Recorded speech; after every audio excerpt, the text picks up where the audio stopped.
соат ба вақти прогара расода ҳаст бинандагони азиз ва бо саломи дигарбора ман Шали Гулхоҷа ҳастам бо хабарҳои тоза дар хизмати шумо ва фаромӯш накунед ки бозам расо 3 соат пас барномаи хабарӣ дорем дар пахши мустақим ки фарогирии мавзӯъҳои рӯз ва гузоришҳои муҳим мебошад. раёсати тандурустии вилояти Суғд муҳлати карантини 11 табибу парастор ки Абубулло Шодиев сукини Бобоҷон Ғафуровро нигоҳубин мекарданд барои 7 рӯзи дигар дароз намуд. Ҳабибулло Шодиеви 60 сола рӯзи 31 март дар бемористони марказии ноҳияи Ҷабор Расулов ва бо нишонаҳои илтиҳоби шуш ё пневмония фавтид. Ба дунболи ин 11 нафар аз табибону пизишкои ин беморхона ба карантини 14 рӯза фаро гирифта шуданд. Алишер Абдукаримов муовини сартабиби бемористони Ҷабор Расулов ки ҳоло дар карантин қарор дорад 20 апрел ба радио Озодио гуфт азбаски онҳо дар шӯъбаи эҳёгарӣ бо бемор Шодиев Ҳабибулло наздикӣ доштанд муҳлати карантин боз тамдид карда шуд. Дар ҳамин ҳол Уткир Ҳабибуллоев фарзанди Ҳабибулло Шодиев имрӯз дар суҳбат ба радио Озодио гуфт рӯзи якшанбе муҳлати карантини 18 нафари онҳо анҷом ёфт ва онҳо ба назди пайвандонашон баргаштанд. Вай гуфт дар ин муддате ки 18 нафар наздиконашон дар карантин буданд ҳамагӣ сиҳату саломат мебошанд. писар бар артиш модари шатахӯрда дар бистари беморӣ. Дар барномаи имрӯзи хабарӣ барои шумо оид як ҳолати сарбозшикор ва ё аблава дар яке аз рӯстаҳои восеъ гузориш медиҳем. Ба нақли шоҳидон ва модари навсарбоз кормандони комиссарияти ҳарбӣ ба манзили онҳо даромадаву ба ӯ ва писараш тарафдоданд. Дар натиҷа зан зарб хӯрдаву барои чунин муносибат ба додситонӣ шикоят бурдааст. додситонии ҳарбӣ аз аввали даъвати имсолаи баҳорӣ ба артиш аллакай чанд навори сарбозшикор дар кӯчаву хиёбонҳои Душанбе ва минтақаҳои дигари Тоҷикистон пахш шуд. ҳарчанд наворҳо дар шабакаҳои иҷтимоӣ вокунишҳои зиёдеро ба вуҷуд овард вале мақомот расман тавзеҳ надоданд. Азим Иброҳим муовини нахуст вазири Тоҷикистон охири моҳи январи имсол ҳангоми натиҷагирӣ аз даъвати тирамоҳи даъват ба артиш аз кори комиссияҳои тиббӣ танқид карда сарбозшикорро амали номатлуб тавсиф карда буд. Он замон 34 корманди комиссариятҳои ҳарбӣ ҷазоҳои интизомӣ гирифта 6 нафари онҳо аз мансабҳояшон барканор гардиданд.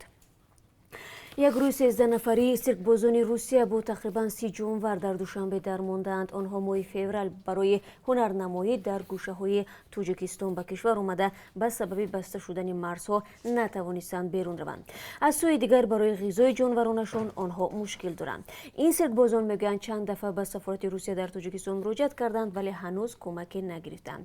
Як гузорише хоҳем дошт дар ин замина ва бояд гуфт ки тибқи иттилои мухталиф ҳоло ҳудуди 7000 нафаре ки шаҳрвандии Тоҷикистону Русияро доранд мунтазири оғози парвози ҳавопаймоҳо миёни ду кишвар ҳастанд то тавонанд худро ба Русия бирасонанд. Баъд аз сирояти бемории COVID-19 дар кишварҳои ҷаҳон ва баста шудани марзҳо ҳазорон шаҳрванди Тоҷикистон умдатан муҳоҷирони корӣ низ дар Русия дармонданд. аксари онҳо мегӯянд бекору бепул ҳастанд ва бо кӯмаки тоҷикони дигар рӯз мегузаронанд. дар айни замон Ораз Огаларов соҳибкори маъруфи рус ва раҳбари ширкати сохтмонии Корокус Груп боздоштани кори сохтмонҳо дар Русияро тасмими нодуруст хондааст. Ин сармоядори рус гуфтааст буду боши дуру дарози муҳоҷирон дар хобгоҳҳо ки маъмулан он ҷо муҳоҷирон гурӯҳӣ зиндагӣ мекунанд баръакс хатари сироят шудан ба вируси COVID-19ро бештар мекунад. Ин нигаронии соҳибкор дар ҳолест ки муҳоҷирони тоҷик бо фиристодани навор аз Русия мегӯянд баъди мутаваққиф шудани кори сохтмонҳо онҳоро аз хобгоҳҳои онҷо низ берун карданд ва ин муҳоҷирон амалан бе ҷои кору хоб ва бепул монданд. феълан теъдоди гирифторони беморӣ дар Русия ки мизбони садҳо ҳазор муҳоҷири тоҷик аст ба марзи 43 000 нафар наздик шудааст.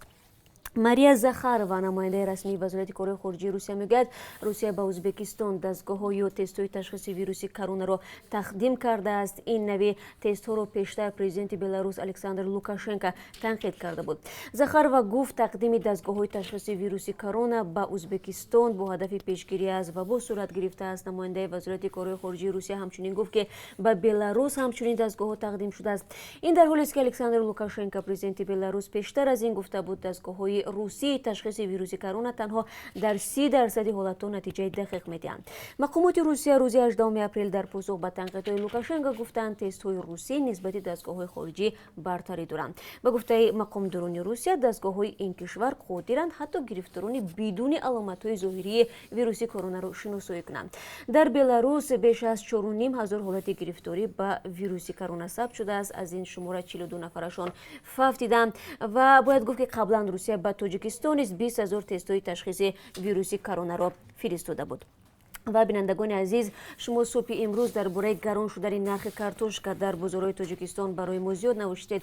то ин ки ин мавзӯъро мо пайгирӣ кунем, ҳамкорони мо ин масъаларо зери назар доранд ва фикр мекунам мо метавонем як гузорише дар ин замина дошта бошем. ва агар бозам шумо гуфтание доред, наворе доред ки мехоҳед онро дигарон низ бубинанд, лутфан ба WhatsApp, Viber ва Telegram радиои Озодӣ ба мо бифиристед ва хабарҳои бештар аз инро шумо ҳамин гуна метавонед дар www.ozodi.org вебсайти расмии радиои Озодӣ бихонед. фаромӯш накунед, баъд аз расоят 3 соати дигар ман шуморо дар пахши мустақим дар барномаи хабарӣ бо тафсилоти мавзӯи рӯз мунтазирам. рӯзатон бахайр бошад.